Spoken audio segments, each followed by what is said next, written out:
Hey traders, it's Ryan here from theprivatebanker.com. I'm just going to do a recap for today's trade on crude oil, and just what I saw and how I approached the day. So starting from the top, if we look at start from the weekly. So on the weekly, we're seeing this potential bracketing range. I mean, we have seen a nice bottom put in. We broke the weekly one time frame in. And we are starting to one time frame higher now. We've had this could be the fourth week of potential higher prices. I mean, this support at $94 a barrel has been holding, but I mean, as you can see, it's starting to become a poor high area now with no rejection above there. So we might need to see that initial push above it to see if there are sellers active with a push back in, or we could see a complete breakaway here and potentially the next stage of this bottom put into place. I mean, the next sort of major support is $60 a barrel. So obviously, if we do break out, we can't say that we're in a bull market, but we're going to come up and test that $60 a barrel, and we'll just see what the market wants to do from there. But at the moment, like I said, I've highlighted a key sort of area where we could potentially see some two-way trade play out. If not, then we are going to see a potential breakout of this $54 a barrel to test this $60 a barrel area, and again, like I said, go from there. So at the moment, we are holding an inside week. We did sort of auction down into the bracket, and we seem to have found some buyers today. Obviously, yesterday was a holiday, President's Day in America, I believe, and so it's Tuesday today, and so yesterday's trade I just completely deleted out of the picture. And today, obviously, look, as you can see, we opened below Friday's trade, which is balanced two-way trade, and we auctioned lower, filling in this gap. I mean, this was an open gap on the chart, so we came in, we filled the gap, we came to that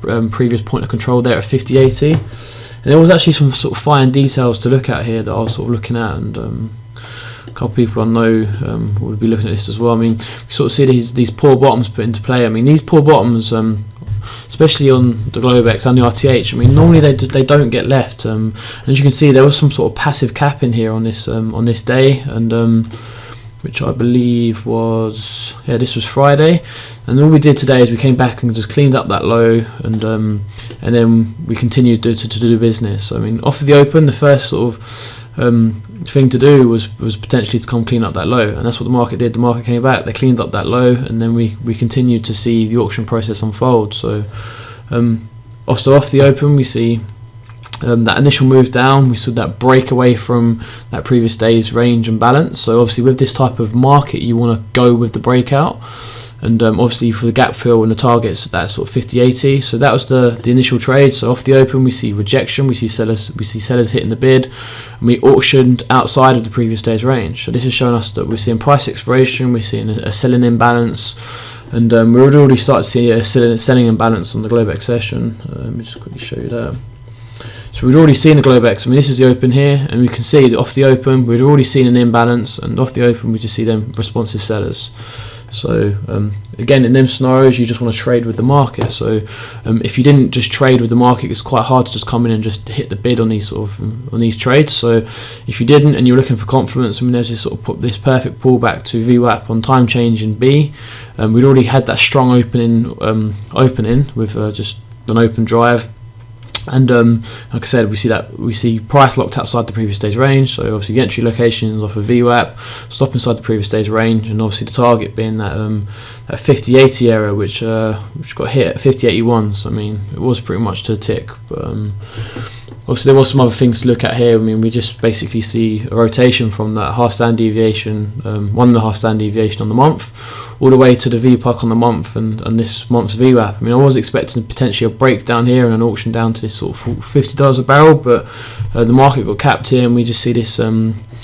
We see buyers in the market. So I mean, there's also, we just auctioned back down to that LVN from last week. So obviously we've got that top structure, lower structure. So this sort of 51-55 area is an area to watch for. And also we came back to last week's VWAP, where again we see some sort of some absorption here in this area, and then we finally see this sort of market reverse. I mean, we was one time framing down, so we see one time framing, and then we start to see that bottom put in, and we broke the one time frame, and then we see an imbalance to the buy side here.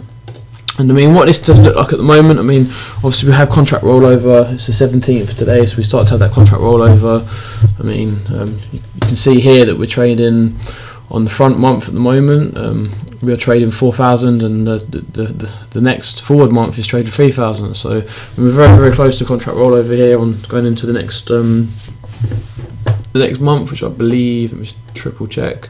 Yeah, it's going to be the April. So the next month is going to be April. So we're rolling over to the April contract. So obviously when this happens, we see the higher time frame participants start to roll over their position. So I mean, for any long-term shorts that are in the market still, they have to come in and buy back their inventory, and then if they want to establish their shorts again, then they come back in on the front month or the forward month, and then they re-establish their inventory in the forward month. So I mean, this could have been typically some short liquidation from contract rollover, the rollover sort of games that come into play here. So obviously at the moment we are still looking rotational. I mean, this is the current trading range. We have a perfect trading range from $54 a barrel down to $48 a barrel. So obviously we need to watch this area closely. We've got this 50 EMA coming into play here now as well, so this next sort of higher time frame moving average, so this will have to be kept into place. I mean, what we could potentially see here is just two-way trade. I mean, it happened on the S&P. I know this is a higher time frame, but I mean on the SPX cash, I mean we see 5 weeks of balance here. Obviously this is what I was referencing was a daily time frame, but I mean it still needs to be treat the same. It's just a balance. I mean, until we break above this $54 a barrel and we see a disconnect, and we see volume coming in with buy side interest, or we see a break below this $48 a barrel with increased volume with sell inside interest, to reference this 43.60, which would be the reference. And obviously with this would be to come up and close this gap on the long side.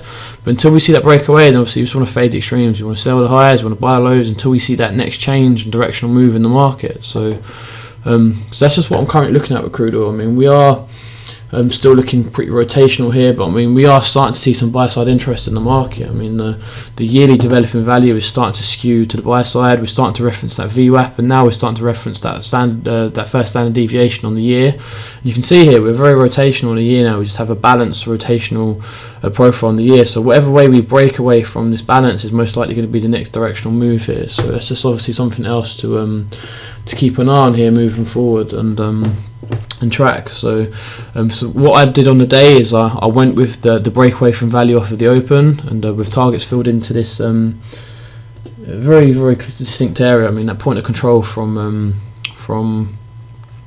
I believe this was Thursday. Yes, that's Friday's trade, so this will be Thursday's trade. And again, to clean up that poor low in that 50-80 area. Then once that kind of happened and established, I got my targets filled, and we see the market come back into balance here. Then I looked to the long side, and I mean, I literally looked for a reversion to the mean on the Globex session. I mean, I wasn't really expecting this huge move higher. That wasn't really part of what I was anticipating, and I'd already caught like a pretty decent move down here. So I was just looking for that initial imbalance off the open, and then just a reversion to the mean scenario. And I just kind of called it a day. I went to the gym, come back from the gym, and seen that we'd spiked up another 200 cent, which was a bit disappointing because I actually established a very, very good core from the lows of this bar, but it doesn't matter. I mean, it's just life. Can't catch everything. I still did very good on the day. Obviously, don't want to get greedy, but yeah, it's just how I approach the day. So, like I said, I got that initial short off the open, and I took a mean reversion back to Vwap, and I pretty much just that called it a day at that. So, I mean, you can't always capture everything, but I still did very well on the day. So that's just how I approach things. I mean, if you didn't catch this move off the short, then there's no reason why you couldn't have looked for destination trades, which would have eventually gone into a nice buy long trade. I mean, you can see here that the shorts came in, and then we see that initial liquidation off of the Friday's trade. We see the gap fill, then we came back in for two-way trade. You can see this accumulation of buy side inventory. Well, there was obviously sellers here as well, but there's obviously these rotations. There was buy inside interest above the developing value or VWAP on the day, and the developing value area higher. Then we see anybody who was trying to short this market, they basically, you can see them get liquidated here, and then you can see again, we can see sellers or targets getting filled at this area here, which was that Friday's value area low. And then again they got liquidated. So there was very strong buy side interest on this day. And again, like I said, to me, it's just part of this of the rollover games with some potential sort of short liquidation from some macro time frame players. But we just have to see what happens here. I mean, at the moment, this could obviously be a selling spike, which happened in K. I mean, there was some pretty decent volume that I can see here from what I can see. I mean, this is the K period spike, and you can see there was some huge absorption here. I mean, someone was trying to sell over 1,000 contracts at this 53-55 area, and again, there was just a huge amount of volume here, and obviously that is into the close, but it is right at the edge of the current distribution extreme on the sort of higher time frames. So just have to see how this plays out. So just leave it at that for today. And again, if you have any questions, do not hesitate to email me, talk to me on Twitter, or obviously ask questions on the forum. And wish you all the best of luck for the rest of the week. Just one thing to note is obviously with the bank holiday on the Monday, crude inventories gets pushed over to Thursday, and the APR report gets pushed to Wednesday night for crude. So again, good luck, take care, catch you all soon, goodbye.